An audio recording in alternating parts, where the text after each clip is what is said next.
All right, welcome back to the episode of Beer, Bacon, and Bros. Tonight you got Keith and Chris. We're going to be breaking down the AFC East predictions as NFL football is only 3 weeks away. It's rapidly approaching. So we're going to hop right into it. We feel pretty confident we know what we know, especially with Dalvin Cook just getting added to the Jets. So before we hop into this, make sure you hit the subscribe button for us. Totally free to you. It means a lot to us. We're growing our channel. We're on the push for 350. For those that are already a subscriber and came back for another video, thank you for what you do, of course. Make sure you hit the like button because it does become more popular for us. And as always, hit me in the comments. You know we'll get back with you. So AFC East, Bills, Dolphins, Jets, Patriots. I don't want to say this is the best division in football, but it's certainly going to be a very intriguing division. It's very interesting this year with the addition of Aaron Rodgers and Dalvin Cook both going to the Jets. Yep. It's definitely going to be very intriguing to see what that Jets offense can now do. Because we already know their defense is pretty stout. We know the defense is there. Now they have a quarterback.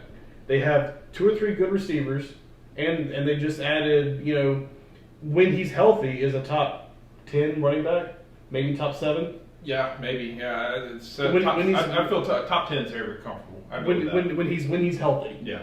And Dalvin Cook, but they also have Breece Hall, who was phenomenal last year until he got hurt. Yeah, and so that's the big question mark, right? How does Aaron Rodgers gel with this offense early? Is it going to take him 5-6 games to get it down, or is he going to be able to instantly step in and feel good? I know he's obviously got the relationship with Randall Cobb and Alan Lazard. He's got to create that relationship with Garrett Wilson. He's got to create that relationship with Corey Davis. He's got to create that relationship with Mecole Hardman.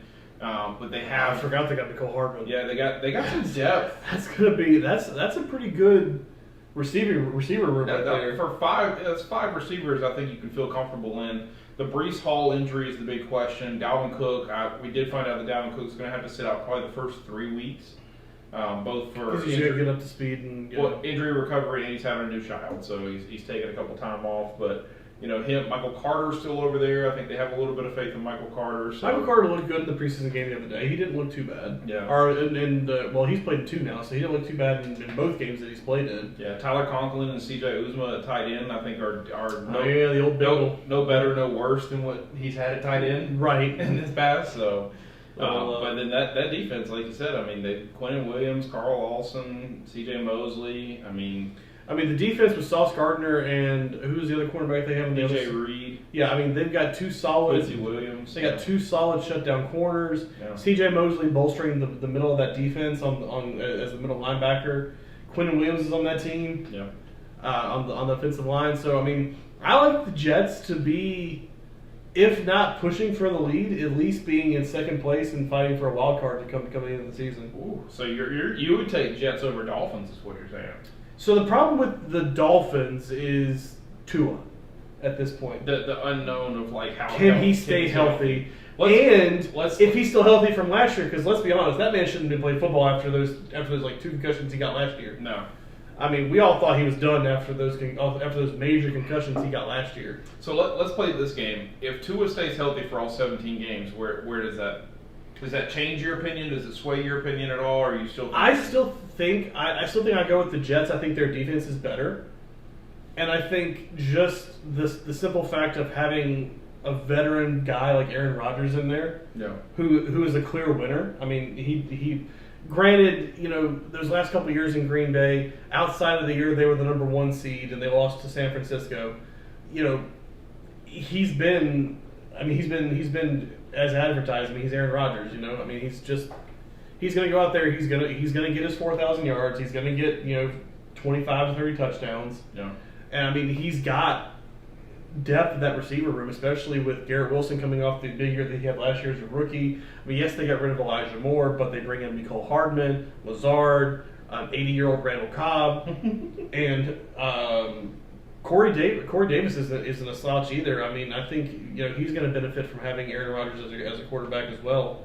I still think the winner of this division is Buffalo, even though they didn't really do much to help themselves in this offseason. They lost a couple big pieces, like Von Bell going to Carolina was a big loss for them. Or no, Von Bell was from the Bengals. Yeah. Sorry. But they didn't add a receiver. I don't think Gabe Davis has shown up to be that number 2 receiver like everybody thought he was going to be. Yep.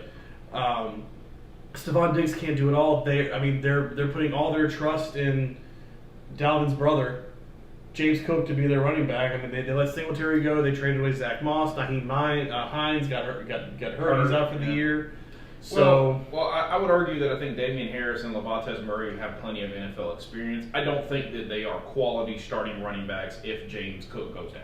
Latavius Murray can bolster a load. He's proven that in the past. I think before COVID, Lavatas Murray could. But Latavius Murray was a great great running back. Yeah.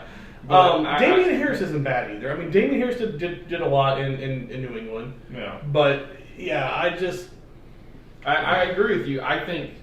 Kind of breaking it down, I do think that Buffalo did not get better this offseason. They didn't. That's their problem. Dalton Kincaid is an interesting draft pick, but are you speaking to me saying that all of a sudden Buffalo's going to 2 tight end sets now? Like, is that the way we're going to go offensively for them? I think with Dalton Kincaid, you can line him up in a slot, almost play him like a Travis Kelce. Yeah. I think he's going to be that type of player where he can come in and block when he needs to. But he's going to line up in the slot or line up as that 4th receiver and just run routes down the field. Yeah. Because that's what he is. He's a route running tight end. Yeah. I mean, he's essentially a oversized running or wide receiver.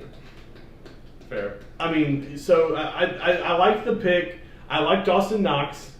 I think Dawson Knox is a good tight end for them. Yeah, sure. And I agree with you that I think Stephon Diggs is clearly number 1. Clearly got to be the guy, and Gabe Davis just hasn't quite proven that he can. Outside of that game against Kansas City, where he caught 4 touchdown passes, he has. I mean, last year was boom or bust. I mean, he either was catching passes down the field, or he was dropping or not getting open at all. Yeah. So I mean, he's boom or bust. I think they should have gone after another receiver, or they should have at least solidified that running back position.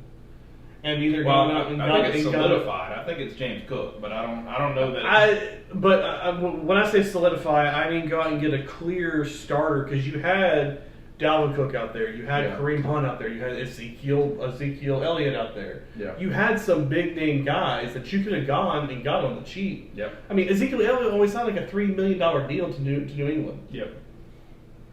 You're telling me that Buffalo couldn't put out $3 million for Ezekiel Elliott to come there and run first, second down, and then put Cook in there for third down? Do you think Ezekiel Elliott is a lot better than Damian Harris, though?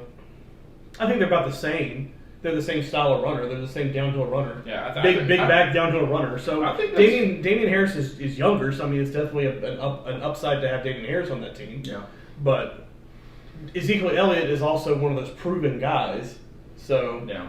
I just think that Buffalo looks at James Cook and says he's a 3-down back. He is a 3-down back, and he helps in the passing game. He can catch the ball. If we get to the goal line, we don't necessarily have to use James Cook. Because you have Latavius and you have Damian Harris, right? No, I mean I get it. I see where they're going. Their defense is still going to be one of the best. It's going to be interesting to have a healthy secondary for them, right? Like to get Hyde and Poyer and White and all of these guys in the secondary that at some point were hurt last year. Well, not only that, but you get Von Miller back to be a rusher on the outside, which they lacked last year. Yeah. Which is what hurt them last year, because he got hurt. He tore something in his leg, in his knee. And Leonard Floyd playing a really Leonard strong, Floyd coming back and being there now will play.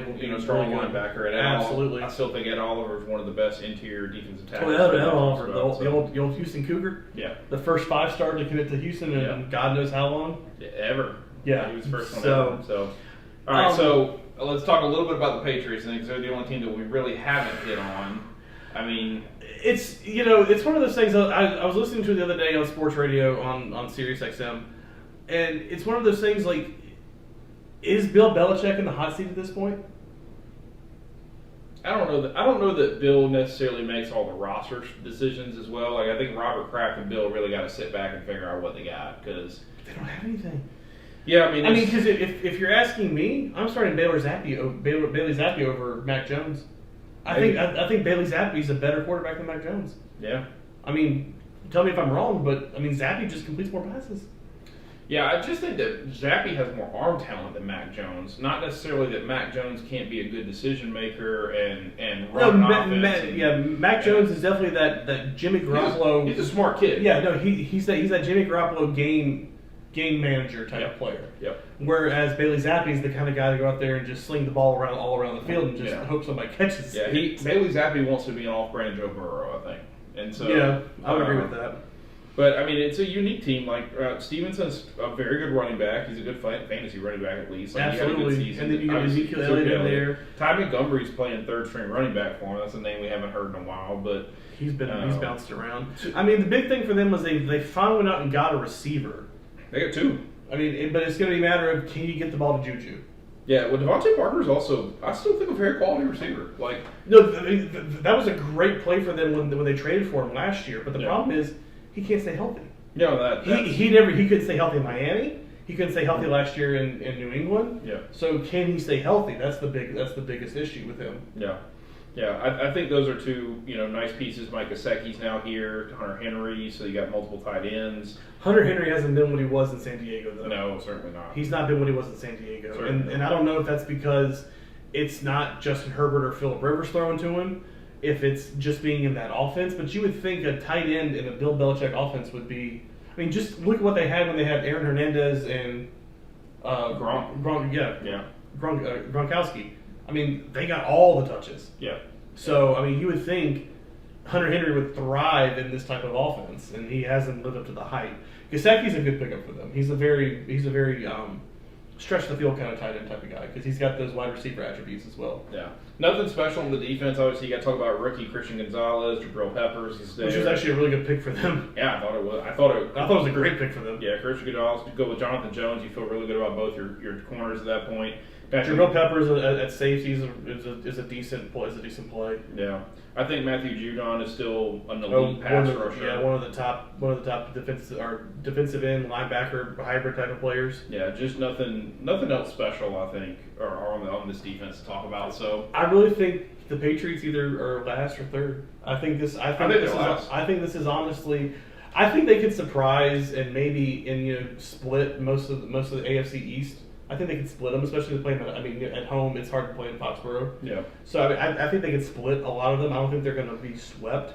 If they're swept by anybody, I would think it'd probably be Buffalo, just because they've always played one game against Buffalo really close, though. No matter how good either one of the teams are, like even when Tom Brady was in his peak, one game out of the year Buffalo was tight. We'll stay in it, right? So, no, I know. I 6-11. Like I'm predicting a pretty bad season for New England. I don't think they're gonna. Yeah, I'm thinking 6-11, 7-10, in that somewhere in that range. Yeah. I really think they're gonna start evaluating Bill Belichick, because if you look at some of his draft, his choice. He clearly runs the draft day. This year getting Christian Gonzalez was great for him. He didn't trade down. He actually used his draft pick, but. Sometimes his decisions on draft day are just completely off the wall. Yeah, and you don't know what you see in it, But this year, actually using his first round pick and getting a quality quarterback was fantastic for them. But yeah, I still think they're last in that division. Maybe third, but they're definitely going to be the bottom of the barrel in that division. So for me, I'm going Buffalo, Jets, Dolphins, Patriots, and I'm in that same order. And the only reason I say that, I made the comment earlier due to Miami. I don't think Tua stays healthy either. I don't think he stays healthy. I don't think he can. If Tua stays healthy for 17 games, give me Miami in second. But, who's their backup? Let's see. This year, there's probably last year was Bridgewater. Yeah, they probably need like 8 people at this point to be on. Are they going to call Phillip Rivers? Oh, they got Mike White. Oh, the dude from the Jets. The Jets. Yeah, Mike White. Good. That's a good play there. And they got Skylar Thompson from K-State. Yeah, he played last year. Yeah, he played a little bit last year. But he got hurt too. Still for me, let's go with the same order. I still think the Jets probably get somewhere around 10-7, maybe 11-6, maybe. I think Buffalo stays somewhere around where they were 13-3 last year. Give me Dolphins at 9-8. The problem with Buffalo is they have a really hard schedule this year. Yeah. They have a really tough schedule, so they're going to have to be on their A game the entire year. Yeah, well, you gotta, when you're that good, they like to put you on TV, so they start at the Jets. It's a Thursday or Monday night game, right? It's a Monday night game, yeah. Yeah. I don't know know that I would call it. Well, you got Kansas City, Dallas. Well, you got to play Miami. Jacksonville's not a slouch anymore. Yeah. I mean, you got to play Cincinnati. You got to play Philly. You got to play Kansas City. You got to play Dallas, everybody's on the hype train for Dallas right now. Yeah, this right here is going to be a pretty tough stretch. At Cincy, Denver at home should be easy. Jets at home, then at Philly, at Kansas City, Dallas, at the Chargers. The Chargers, yeah. So yeah, that's a tough. That's a tough little 5-6 game stretch. They need to win these games early. Vegas should be an easy win. Washington, you could probably still get past Jacksonville. I think you can, but it's New not. England. But it's not going to be as easy of a game as it used to be. Yeah. Because I mean, God forbid you put an actual coach down there with Trevor Lawrence, and he actually wins games. Yeah. You put an actual coach with him, and he wins games. Yeah. So okay, all right. Well, same order as me going. Yeah, Buffalo, Jets, Miami, New England. Okay. All right. Well, those are our predictions for the AFC East. As always, hit us in the comments. Let us know what your predictions are, as we appreciate you. Like, comment, subscribe.